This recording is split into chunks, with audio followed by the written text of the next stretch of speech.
এই যে আগের দিন যেখানে শেষ করেছিলাম আজকে সেখান থেকেই শুরু করছি। নানিমুখ প্রায় শেষের দিকেই, আর নানিমুখের পর এখন হচ্ছে দাদার পৈতে। হ্যাঁ, আমাদের বিয়েতে এটাই নিয়ম, পৈতে হয়। এর জন্যই গেরুয়া বস্ত্রের প্রয়োজন হয়। সেই যে গেরুয়া বস্ত্র তৈরি করলাম। নানিমুখ শেষ হতে না হতেই সবাই মিলে নাচতে নাচতে বেরিয়ে পড়েছি জল সইতে। জানি না কোথা থেকে এত এনার্জি আসছিল, কেউ কিন্তু একবারও নাচা থামায়নি। অবশেষে ঘাটে এসে পৌঁছালাম, এবার জল সয়ে বাড়ি যাই। আবার বিকেলবেলা রেডি হয়ে বেরোতে হবে তো। এই যে বরের গাড়িও একদম সেজে রেডি, এবার আমাদের শুধু সাজার অপেক্ষা। এবার বরকে সাজিয়ে নিয়ে দুগ্গা দুগ্গা বলে রওনা দিলাম। পৌঁছতে বেশ অনেকটা টাইম লেগে গেল। এসেই দাদা বসেছে এখন আশীর্বাদ দিতে। জেঠু এখানে আশীর্বাদ করছে, আর আমাদের তরফ থেকে মেজো জামাইবাবু করলো দিদিকে আশীর্বাদ। দিদিকে কি সুন্দর লাগছে না কনের সাজে।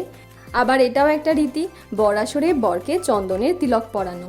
এরপর এখানে হবে একবার মালা বদল, আবার ছাদনা তলাতেও আর একবার হবে। সমস্ত রিচুয়াল শেষ করে টাইম মতো বিয়েতে বসতেও পেরেছে। ওরা বিয়ে করুক, আমরা ততক্ষণ ঝটপট একটু খেয়ে নিই।